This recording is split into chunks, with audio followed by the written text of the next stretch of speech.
We are here today with Keylin Rivers, whose book, All the King's Traitors, I believe, well, it looks pretty fantastic. I just discovered this, and that cover, oh my goodness, that cover, it's so pretty. So tell us a little bit about yourself and what you're working on at the moment, and then we'll get into the book. All right, so I'm Keylin, and right now I'm actually working on the sequel to All the King's Traitors. That is in the final phases of editing, which is so exciting. All the Queen's Renegades, so that's coming out on November 30th, which time travel is a few weeks before this stream. So that's very exciting, and I'm also currently working on the third book in the trilogy, and then I just recently started a fantasy romance, which is super fun. Wow. Yeah, okay. So you better tell us about the first book before we get into the other things, because, you know, orders and chronology and such. One of the things I've learned is that I do better when I come up with the pitch before writing the book. So book one, I had to muddle together a pitch after I wrote it, and I'm like, oh gosh, this is not conducive to being able to pitch well. So book one, though, is it's an epic fantasy adventure, follows 6 protagonists, basically all as they come to realize that the country in which they live in and the king for which they serve is not exactly the kind of ideal land that they think it is. And so it really does follow. Some folks realize this really on in the book. Some folks realize this later on in the book, and hence the name All the King's Traitors. So everybody starts apart and comes together. Somebody once said, oh, it was kind of cool. It was like the Avengers film, seeing all of the characters' backstories, and then at the end they all come together. And I was like, well, I'm going to start using that in my pitch because that's a seller. Yeah. Wow, that's a great description. Yeah. Definitely useful for all the marketing bits. I was like, thank you for that. I appreciate it. But yeah, it's an epic fantasy, but it's set in a futuristic post-apocalyptic Earth. So it is set on this Earth. And I think the magic's fairly unique because it is very based in things that might be real, but are not. So that we are aware of. Yeah. So that's kind of fun. And I mean, my background is, I have a lot of things that have gone into this novel, but my educational and professional background is in environment and sustainability. So there's a little bit of cli-fi elements thrown in there too. So a little bit of climate, science fiction stuff. So kind of fun too.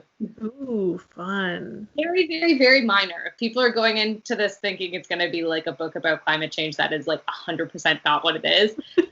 But the little Easter eggs that I've thrown in make me happy. I know that feeling. Yeah. little details that make the story. Exactly. Yeah. Okay. So can you tell us about your magic system without spoiling the book? If you can, then do.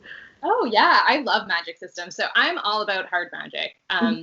And there's kind of part of the magic system that I can tell, and then part of it that I cannot tell, because that would spoil the book. So we'll skip the spoilers.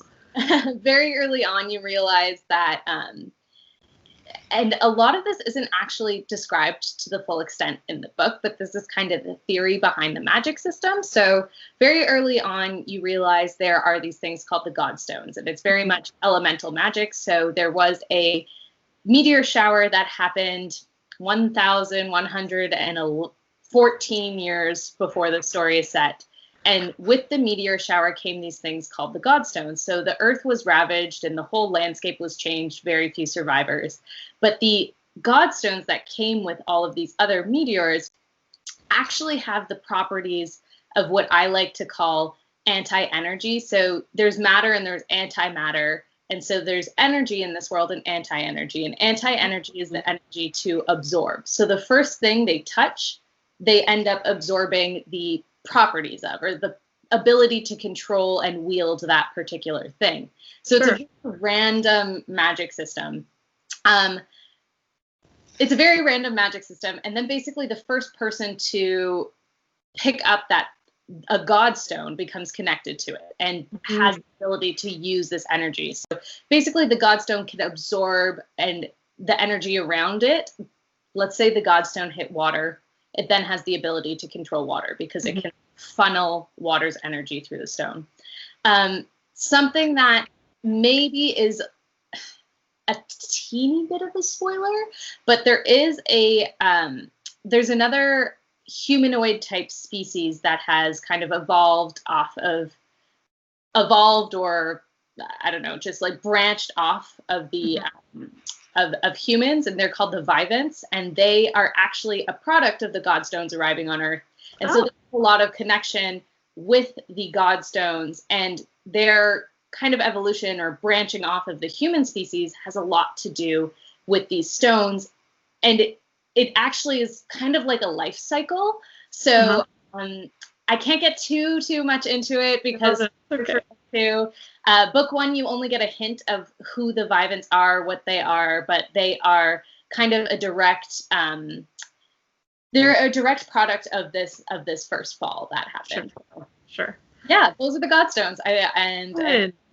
And yeah. So there's no like dragons or magic or anything that is kind of typical of an epic fantasy, but it very much is an epic fantasy. So yeah, well, I mean, you've got that extra element of it could be a thing if we look at it from a physics point of view, because you have matter and antimatter, and why not have anti-energy, and who knows what things come from space, etc., etc. Yeah, it's a little bit like, it's definitely out of this world and like probably not a thing, but I kind of took the matter, antimatter, and tried to parallel it as best I could to create this magic. So that was fun. Yeah, no, I like that. That's great. All right, so there are 3 books in this series, and then fantasy romance. That's rather, well, I mean, it's a similar genre, but it's also very different. Yeah, so the fantasy romance, so I've written a few standalones, including a sci-fi thriller that maybe will never see the light of day. The premise is so good. I mean, not to toot my own horn, but like this book, the premise is so good, but I just don't think I'm there yet to execute it as a writer. Like, every single time I read it back, I'm like, this is just like so much better in my mind than it is on paper. So, well, you'll get there. Yeah, not everyone has that story. The one that's not ready yet. Yeah, the more people I've talked to, the more I've realized that's very common. Lots of people have that like story that they want to get to. But so the fantasy romance though was a product directly of, I mean, I like fantasy. I enjoy reading fantasy romance. But it was also kind of a marketing decision a little bit, because most of my audience for some reason expects fantasy romance of me. And so I think it's just maybe the brand I give off, or I'm not 100% sure what it is, but I feel like a lot of folks go into All the King's Traitors expecting a fantasy romance.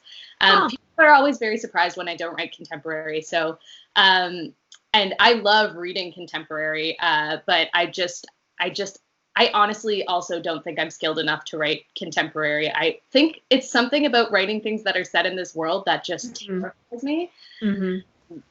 But so I think it's maybe just the brand that I've created. So when people pick up All the King's Traitors, sometimes they expect a fantasy romance, which it is like 100% not a romance. Just like romantic elements, very, very, very minorly sprinkled out through it. But so it was a little bit of like, I really enjoy reading fantasy romance. And the audience that I have on Instagram and YouTube and such, it's something that appeals to them too, clearly. So yeah, that's why. Actually, I think I kind of pigeonholed myself a little bit, because All the King's Traitors is written very much like it's like a young adult epic fantasy, but young adult is dominated by fantasy romance, in my opinion.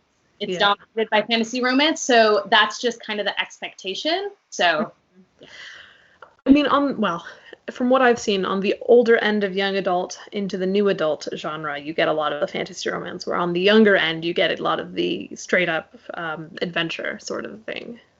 Yeah, so this is definitely upper YA. It's interesting because I've really struggled, I think, with the like age categorization, because I've had folks read it and say, "Oh, this is adult fantasy." I've had other folks read it saying this reads what like YA, and I think it's because it's very fast.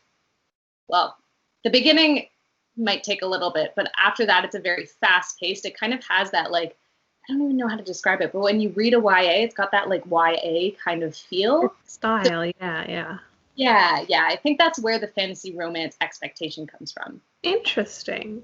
Because, okay, yes, a lot of YA does have that particular style, but there's also the expectation of the content that you get, where, okay, this is not going to expand beyond what is acceptable for YA stuff. Whereas, adult fantasy, it's a little bit more. Yeah, it's a little bit more. I agree. And I'm actually in the process, because so many people have said, this could be adult or it could be YA. I've taken it out of all the YA, or I've asked Amazon to take it out of all the YA categories on Amazon, and actually positioning it as an adult fantasy that obviously has YA crossover potential. And the second and third book are going to be very much adult fantasy novels. So I'm in this weird transition. Yeah, well, getting Amazon to cooperate is, of course, the hardest part. I cannot tell you how many times I've had to have them change things. Like, this isn't the category. I really don't need children reading these books. Right? Like, how do random categories, because you can email them the list of categories that you want for them to be in, and every so often I still see my book popping up in another category, and I'm like, this is not a children's novel. Like, yeah. No, I've seen that a few times, and I think what happens is that when other people set up their books that are, similar sort of things, they put it into categories that don't have a lot of competition. Right. So they rise up into that category, and then, okay, yes, you're similar to this book, and therefore you fit in this category too. No, not so much. Yeah, it's like you can send them the categories and then it'll be fine for a little bit, but once their algorithm gets a hold of it and starts comparing and contrasting, it's going to be like thrown into a whole bunch of different stuff. And then, of course, the algorithms change every 6 months or so, and it's just makes marketing a nightmare. Yep, 100%. Oh, yeah, the joys of self-publishing and dealing with all of that nonsense. It's stuff you don't realize that you're going to have to deal with. Even if you know all the different steps, random stuff that comes up, stuff you never realize that you're going to have to deal with. So it's the strangest thing, I have to admit. Okay, so you also do YouTube, from what I understand, causing trouble in the AuthorTube world. Yeah, hopefully not causing trouble. Why not? It's the fun part. True. This is true. Yeah. So what's going on in the AuthorTube world these days? I mostly do book reviews and interviews, so I don't see a lot of the technical bits.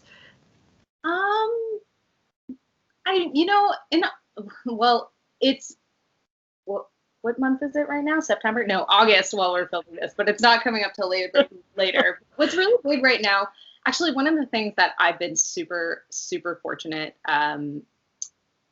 to be able to participate in is, I think since quarantine started, the AuthorTube community has gotten like really active in terms of doing writing sprints and kind of collaborative events online. And so the writing sprints, I mean, are super fun because it makes writing no longer a solitary endeavor. So that's something that I really, really enjoy. And writing vlogs are like the biggest thing in AuthorTube right now. Again, this is coming out in December, so I could be like totally off on what's trending right now. But as of August, people are consuming writing vlogs like crazy. And writing vlogs, while they are horrible to edit, I will admit that, because there's so much footage. They're just like so awful to edit. Even though I really enjoy editing, it just takes forever. Writing vlogs are so enjoyable to make because you kind of just go about your writing day. And like, that's really nice. yeah, so that's kind of what's going on in the AuthorTube scape right now. I really, really enjoy all the writing sprints. They're so much fun. A great way to find community. I've made some friends since quarantine started, because I think that's really when I started. I've had an AuthorTube channel for like 2 years now, but I think like at the beginning of quarantine was when I was like, okay, I'm going to like do this regularly. Yeah, that's always the hard part. Yeah, right? The time, it takes so much time. I mean, you edit these videos, bookish videos, like it takes forever. And so, yeah, but I'm very fortunate because I feel like I've met some really amazing people and friends through this community, which is great. Yeah. Well, I mean, that is, I'm going to say 90% of why we do this. The writing community world is all that fun connection bit, even though we're still stuck at home doing all of the world is ending nonsense. Yep. Oh, so much fun. 2012 came late. The world was supposed to end in 2012. Well, it decided to wait for a more interesting number. Yeah, that's what I think. This whole year, oh my gosh. I know. I just want to write it off completely, but you can't do that. I will say I'm super excited to see how this impacts novels and publishing. We've already seen it impact, like I think Stephen King said he was writing a novel that was supposed to be set in 2020 or 2019, and he actually switched the year when it was supposed to be set because it had part of it happening on a cruise ship, and he's like, well, no one would be on a cruise ship because of everything that's going on. So like at the kind of most celebrity levels of publishing, there's already been repercussions. There's already books coming out about quarantine and isolation, and not what folks are about right now, but like, how do you acknowledge something like this? Anyway, I'm really interested in like the books that come out 5 years from now. You know what I mean? How? Well, I guess it all depends on how our society actually like changes in the long term. Because if this whole mask wearing, social distancing thing only lasts for, the year or a year and a half, maybe, then you probably won't see all that much. Just don't set your book in 2020. Good plan. Yeah. I can manage that much at the very least. Oh golly. Yeah. No, I totally agree. It will depend on like long-term implications. Like at airports, are they going to take our temperature now always forever? Who knows? I think I'll just skip airports entirely. I know. Traveling. Not so much. Not right now. No, thank you. No. Okay, so fantasy trilogy, fantasy romance. Sounds like you've got those well in the works. Sci-fi thriller for sometime in the future. Yep. But do you have any other fun plans? So as part of the fantasy trilogy, I think all the King's Traitors is right here. I'm like, I hope I'm pointing to the right side. As part of that trilogy, there is actually going to be a fourth standalone novel that's like a companion novel to the trilogy. So I'm super excited about that. So all four of these books will be out. I was planning to release much sooner the second book, but because Amazon KDP is not delivering proofs to Canada. Oh, are they not? Oh, I knew they were not doing it. I couldn't remember where it was. They are now, but up until about the beginning of August or end of July, I forget, KDP was not delivering proofs to Canada. And so when that was an issue, I was just like, you know what? I could just delay my publishing date, take a little bit of a break over the summer, because even if even my release date was supposed to be August 31st, and I think reopened proofs end of July, early August, like it still wouldn't have been here because shipping still takes like 2 months across the border, which totally, you know what? I totally understand. Yeah. KDP, Amazon was prioritizing shipments of like priority equipment. Get 100%. What I don't get is KDP has set up a printing station in Canada in October 2019. And in October 2019, they sent out this big thing being like, we're printing books in Canada, but proof copies and author copies still all come from the States. So like, Oh, I mean, that seems like such an obvious thing. I know. Oh, And it's like, is it wow. now the time to pivot? Even if like they didn't do it in October 2019, because here's the thing: most authors in Canada, well, I say most, but most of my friends in Canada will just, what they'll do is they'll price their book super low, Mm-hmm. and then just order a regular copies of their book, because shipping Oh, man, shipping. from the States. So like, let's say my author copy is $5, but then the shipping is another $5, and this is in American dollars. Like, I might as well just order a regular copy of my book. So Yeah. fingers crossed KDP opens a proof thing in Canada. But yeah, so that's kind of where we're at with that series. It's been delayed, but hopefully all 4 books are going to be out by spring, like the 3 and then the standalone. Sure. Spring 2020. So yeah. Very exciting. Very exciting. Wow. Okay, so companion novel then, is that going to be one of the ones that sort of takes place simultaneous time-wise? Or is it going to be like after bits? So it's actually more like, I said companion novel, but it's actually more like a prequel, kind of. Okay. Set like 300 years before these books, but is very relevant to these books. Actually has a mention, like the book itself is mentioned in book 2. So it is a book that exists in that world, if that makes sense. Oh, that's cool. Yeah. Okay, that's exciting. I love doing that when, this actually exists in the world, but you can read it too. Mm-hmm. Yeah. Wow, that's fun. I love those little world building tidbits. I know. World building is my favorite thing. It's such fun. Of course, keeping all the little details in one's head or whatever can be very complicated. 100%. 100%. Yeah.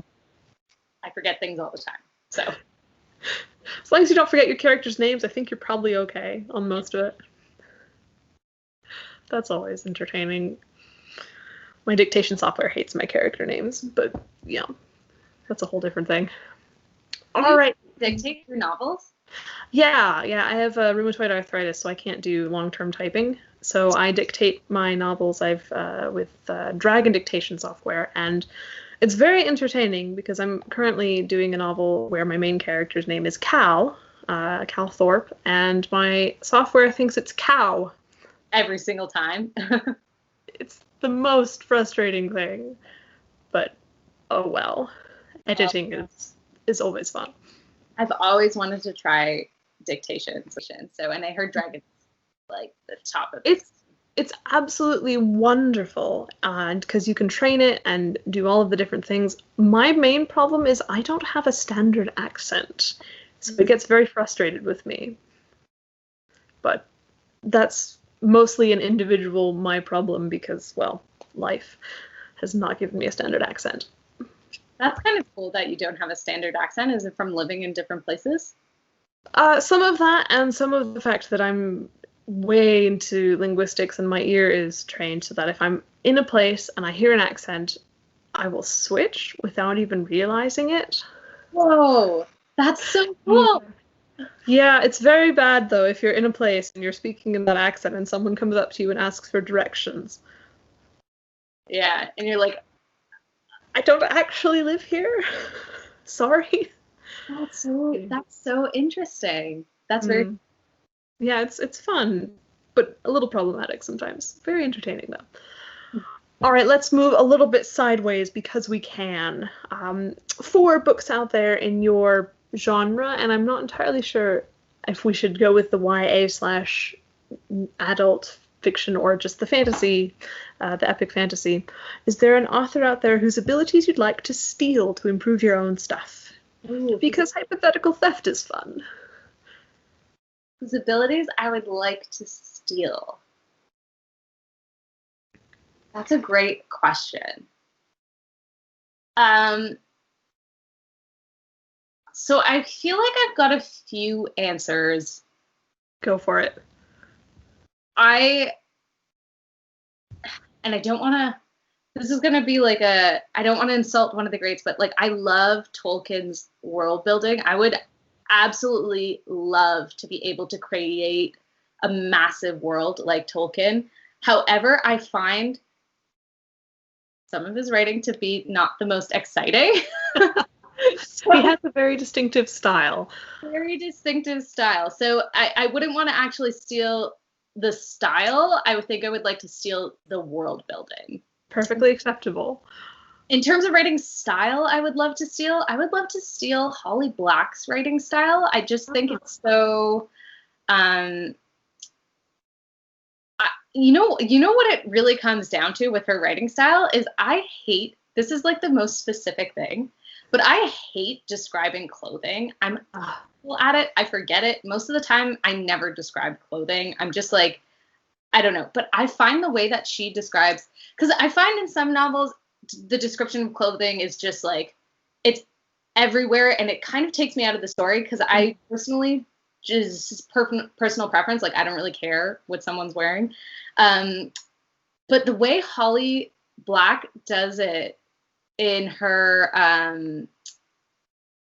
Folk of the Air, I believe it is called, series, it really makes me want to describe people's clothing. Like, it's just done so, it's normally like one line, but it's done so beautifully, and the prose is so nice. And I was like, wow, I wish I could describe clothing like this. So like that's the most random thing, but that is like it. I would like to steal. Yeah, no, I like that because I'm terrible at clothing. I'm just really terrible at it. In terms of even knowing what to call something. Okay, yes, you're wearing a dress, but is it like a long fancy schmancy thing, or am I supposed to do something with the cut or whatnot? I haven't a clue.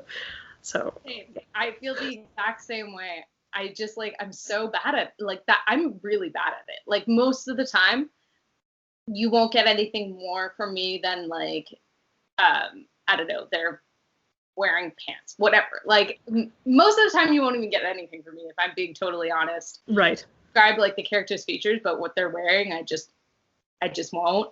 But yeah, that's like the most specific thing. But I would steal that. I like that. Oh, that's a good one. Yeah, I would probably adopt that sort of description too. That would be lovely. Make things a little bit easier for my poor characters. Because they're lucky if they're wearing clothes at all in these descriptions. Yep. Same. Ugh. It's like my characters, for all anybody knows, are just naked like 90% of the time. If it's not relevant to the story, you won't see it. Yep. Yep. Yeah, it's always fun. Descriptions are good. Okay, I like that. And then another writing type question. Would you say that there are traps to avoid in epic fantasy / hold on, I got this, post-apocalyptic fantasy future magic what's-its? Okay, my genre description needs help. I know there's a lot of most of the time when I describe all the King's Traitors, I'm like, it's an epic fantasy adventure. But then to make sure people aren't expecting like kind of the typical things you see from epic fantasy, I like to tag on the fact that it is set in our world. So traps to avoid. I think one of the biggest things that I could advise people on, because I actually think like this is something that I do fairly well and have really taken the time to master, is multi-POV. So something that is like very typical, I suppose, of like big epic fantasies, not all the time, but something that you see more so in epic fantasy than like a contemporary, for example. Like you're going to see a lot of points of views, and it might be more than 2, it might be, in my case, 6. But you can really overwhelm people with multi-point of views, and I think like this, we saw the rise of kind of multi-POV, the trend lately with Game of Thrones. Like Game of Thrones came out and it had all this massive cast of characters. Yeah. And so I think like there's a few different things you really have to decide when it comes to multi-POV and kind of stick with it. And so I guess my biggest suggestion or trap that folks can fall into is the execution of multi-POV in a way that doesn't work. And so it's just like there's things to avoid, like head hopping. You want to switch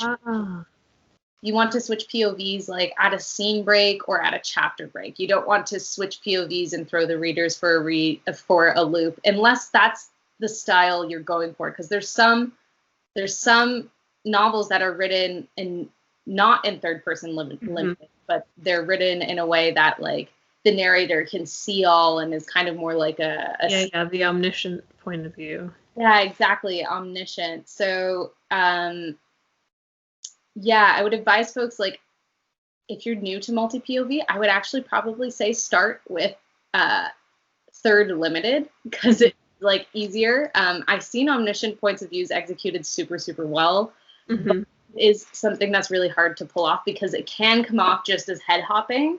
Yeah. So the multi-POV thing, I think, is a trap that people can easily fall into because it is something that is overwhelming. That, like, I don't know, I feel like it was just like Game of Thrones came out and everybody started reading multi-POV. Yeah. And like there's a very specific story like that you should tell with multi-POV, and that's when multiple characters have multiple story arcs and all of those things. Like you also need to make sure that each POV has a story arc. It's their story for their POV. It's not the protagonist story, unless you set it up that way, where there's one protagonist and then there's a whole bunch of more minor POVs. So there's a whole bunch of decisions you have to make before writing multi-POV. And I feel like that's a trap that people can fall into, is not making those decisions. And so I feel like decisions are just like, is it going to be limited or omniscient? Am I going to follow one character during the POV, or am I just going to be kind of more like a godly type figure that can see all? Are all the other POVs there to support kind of the one main POV? That still means they all need their own story arc and they all need their own purpose for having a POV, or are they going to be more equal and I'm going to have just a large kind of cast of protagonists? So there's some of those questions that you have to ask yourself before you even start. Game of Thrones caused many changes in the fantasy genre, I have to say. Yes, it did. Yeah. The one I see most often is the Rise of the Doorstop book. The Rise of the Doorstop, the ones that are, really large and massive in scope, and you can use them as the doorstop. 100%. I've never heard of them called that way, but 100%. That's so good. I love it. But yes, the Rise of the Doorstop book, 100%. And sometimes that's another pitfall in epic fantasy. Like, sometimes the books don't have to be 1,000 pages long. Like, they really don't. Like, yeah. I mean, if they need to be, go for it. Yeah, 100%. If they need to be, go for it. But, like, if they don't need to be, maybe don't. Yeah. I've seen a few books like that where, you want me to read another 738-page novel? Yeah. Yeah, no, the interesting bit is the multi-POV. Gosh, I don't see all that many in the third-person omniscient. No. Most of the time, if you see a book that's like in third, this is going to sound, most of the time when I read something and it comes off as third-person omniscient, it's because of a mistake. Like, the person's not actually, it's mostly in the early phases of the novel when I'm like not helping folks out, but like if I'm beta reading a book, sometimes it'll come off as omniscient, and it's like not, it's intended to be limited. Sure. One of the things that is like I fall into quite often when I'm drafting, because I do a fast zero draft, is sometimes I will slip up. Like, you'll write something and it's supposed to be in third person limited, but it's another, like, that person wouldn't know it, for example. Yeah. There's a lot of stuff with, like, reactions. Like, somebody's reacting to something happening, and then they just kind of, like, know what the other character is feeling, and it's like, well, they wouldn't know that, So I'm terrible sometimes. I do that, and they really shouldn't, but, oh well. I do that too. I do that too. It's like something that you can, like, it's the easiest thing to fall into. Yeah. And luckily there's multiple stages of editing to go through for all of that wonderful thing. Fixing the problems. Yay! I also do that with facial expressions a lot. Like, let's say I'm the third person limited. I'll be describing something I'm doing as if I could visually see it, if that makes sense. Versus like, I mean, like I would say like I'm blushing, but like I guess you could technically feel when you blush, but you can't really see it, if that makes sense. I mean, ooh, that one's weird. Oh, because you know, practicing facial expressions in the mirror so you know how to describe things, but it doesn't actually work when you're feeling it. And ooh, okay, that's an interesting point. I hadn't thought of that. Someone actually brought that up to me. They were like, one of my beta readers, I think I wrote like something along the lines of, it was third person limited, and the person was like, oh, like blah blah blah was blushing, and someone was like, well, they would probably feel the heat in their cheeks, but they wouldn't actually visibly be able to check that they were blushing. Mm-hmm. I was like, huh, you're right. I hadn't even thought of that. That's amazing. All right. Well, it has been absolutely fantastic talking with you. I'm excited to see what your book is about because, it sounds fascinating. Ooh, world building. Ooh, yes. I'm very much into the world building bit. So is there anything else you'd like to add, writing related or otherwise? No, just a big thank you. This is so much fun. Also, I love your picture in the background. It's so cute. Yeah, there's a caption underneath that says curiosity, and it describes my cat very well. Love it. So all right, well, have a fantastic day. Go cause some trouble. Not too much trouble because it's Friday and you have to save it up for the weekend. Yes, the weekend is trouble. Trouble. We love a trouble central. That's the way it should be. All right. Bye. Talk to you later. Bye.